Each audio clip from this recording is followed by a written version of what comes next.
Coach Dennis Zuniga, the dancer, the protector, the guide. Alright guys, at dahil dumating na ang ating Z-Princess, dumating na si Baby MJ at bumili tayo pala ng playpen na crib dyan sa Divisoria at syempre dahil need natin ito para sa ating newborn baby, pinuntahan namin ang KK Online. Ito, nakikita yung social media nila. So matatagpuan nyo ang kanilang shop dyan sa second floor ng 999 Shopping Mall dyan sa Divisoria. Magagawa tayong tutorial video kung paano natin i-assemble itong playpen crib na foldable crib para sa inyong mga baby. So simulan natin guys. Una syempre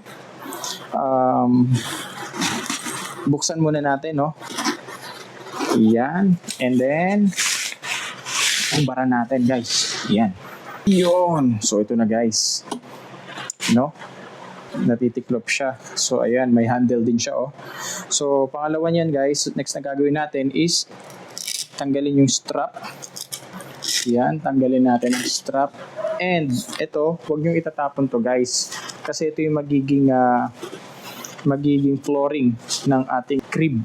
And guys, ito pala, no, may technique to para mag-lock yung kanyang frame sa taas, no? Huwag nyo basta-basta lang bubuksan kasi kung napanood nyo tong video na to, yan yung unang ginawa natin. Hindi natin alam kung paano siya ma-assemble lang mabuti, no? So meron pa na siyang technique. Okay guys, so kapag na-open nyo na siya, natanggal nyo na yung pinaka-flooring na to, i-open nyo na ngayon siya. Guys, huwag nyo munang ipupush to, ha. Huwag nyo munang ilalapat yung pinaka-floor niya kasi hindi nyo siya mailalak. So ang gawin niyo guys, ilock nyo muna ito, no? Iaangat nyo lang siya. 4 yan na frame. So isa, ganoon lang. Lock na po yan. 1, 2, 3, 4. Okay, so kapag na-lock nyo na po yan guys, saka nyo naman po i-assemble yung pinaka-flooring, ibubukan nyo lang yung pinaka-baba. Yan, kapag medyo nakabuka na siya guys, itulak nyo lang ito. Yan, itulak nyo lang siya. Yun. Pag tumunog siya, ibig sabihin lock na po yan. Okay, so napakaganda nito guys, no? And by the way, may kasama pala yan guys na ganito, pinaka-kulambo. Para at least kapag nakalatag na siya, nandiyan si baby, pwede nyo siyang lagyan ng kulambo para iwas sa mosquito bite or insect bite, no? Meron din po pala yung mga bakal na ganito. Ito yung pinaka-frame ng ating sahig ng ating crib, guys, no? So 2 levels nga pala ito. Pwedeng hanggang dito siya or pwedeng hanggang dito. Doon nyo ilalagay itong flooring na to, guys. So this time, nandito siya nakaset sa second level niya, medyo mas mataas, no? And then by the way pala, ito nga pala guys ay naibababa nyo itong isang side na to, no? Pwede nyo itong ibaba. Yan, pipindutin nyo lang yung gilid. Yan.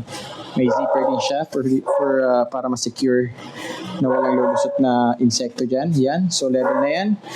So, paano nga pala natin ilalagay yung pinaka-frame niya, no? Yung 4 na bakal, guys, ito, i-assemble nyo lang siya. So, sa pagkabit nito, guys, isuksok nyo muna siya sa pinaka-support dito. Yung may parang pocket dito, no? Then, kabila, suksok nyo muna bago nyo ikabit. Yan. So same with the other brace. Suksok nyo muna dito sa may pocket, kabila rin. And saka nyo i-kabit guys. Yan. So ayan, matibay na po yan. And then itong pinaka-flooring na to, ito yung para dito naman po. Yan. Actually ano siya, plywood siya na merong foam, na merong parang plastic na na texture na to. Medyo waterproof din siya guys, no? Yan. So pwede nyo nang i-set up dito yung mga mabibili ninyong mga kama, foam, no? Pwede nyo nang i-set up dito para komportable si baby. Okay? So ito lang siya guys. Napakadaling i-assemble. And then by the way, ito pala guys, no? Meron din siyang itong bakal na to is ina-attach sa ilalim para racking siya. So pwede nyo siyang iduyan, no? Pwede nyo siyang iduyan kapag naka-assemble. Ito guys. Ilalagay na natin to guys. Yan. And then ang kinagandahan pala nito guys, may gulong na rin po ito. Yan, iaangat nyo lang to, pwede nyo hilain, no? Yan, so ito guys, pwede nyo siyang ikabit dito. Kabit yan guys. Ipipress nyo lang siya. Kabilang side. Press lang din. Yan. Ganyan lang siya. Same lang din sa kabila. So, isa-set nyo lang ng ganyan yan. Kakabit nyo lang yan. Kabit lang ng kabila rin. Yan. Okay. So, kapag nakakabit to guys, pwede siya maging racking. Papakita natin ha. Yan.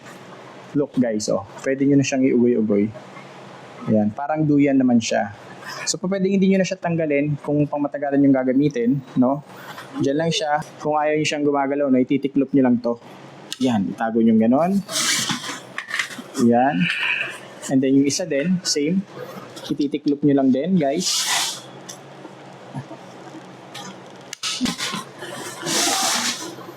And steady na siya guys. Hindi niyo na siya mauugoy.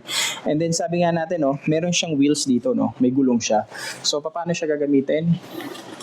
So from here, iaangat niyo lang siya ng ganun. Pwede niyo na siyang pwede niyo siyang i-move, napaka-easy i-move lang, hindi niyo na siya bubuhat-buhatin, di ba? So, and then ano nga pala to i-disassemble, napaka-easy lang itong i-disassemble guys, Una, ganoon lang din. So ito para umangat ito guys, pipindutin niyo lang pinaka side ayan Pag ganoon, same side lang din. Pindutin, tulak siya pataas, lock. Kapag tumunog, nag-click, lock na 'yon. May zipper yan. Make it secure. Yan.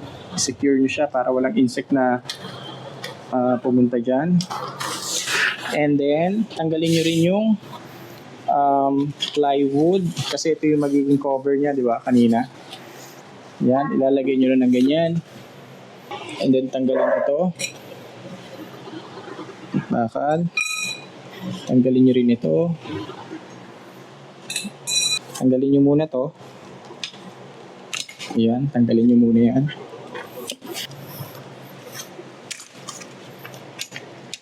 Ayan, tanggalin nyo muna yan guys.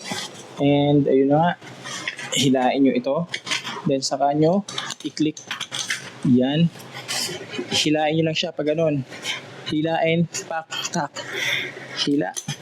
Angat. Baba. Yan. So, pwede mo na siyang itiklop guys. And para ipunta dun sa cover niya, yung pinaka flooring niya, ito yung pinaka cover niya. Yan. I-cover nyo lang ng ganyan. Then, yung sa strap gamitin para hindi siya matatanggal. Yan. Tatlo yan guys ha. Yan. Yun. Okay. And pwede nyo nang ibalik sa inyong cover. Ibabalik muna natin sa cover guys. Napakadali lang guys. Yan. So, napaka-goods.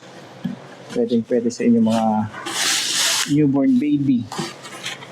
Kung palipat-lipat kayo ng lugar kasama si baby, camping. Napakaganda nito guys. Yan. May hawakan pa. Parang bag lang diba? Okay. So again, kung gusto nyo bumili nito, mabibili nyo ito, makakabili kayo nito sa KK Online. Yan. So matatagpuan nyo yung kanilang shop. Second floor ng 999 Shopping Mall, Divisoria. Okay, so kontakin nyo lang kanilang social media. Itong kanilang social media.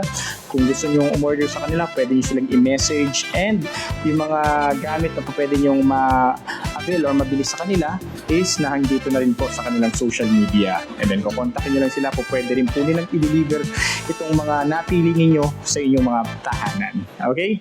Again, maraming salamat po. Huwag nyo rin pong kakalimutan syempre na i-follow ang aming social media, Zuniga Family Vlog. Maraming salamat po. Streets standing strong for justice, where duty and honor meet.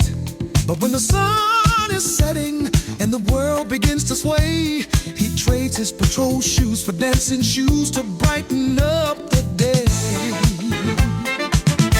In the beat of the city, his heart finds its place, balancing law and with style.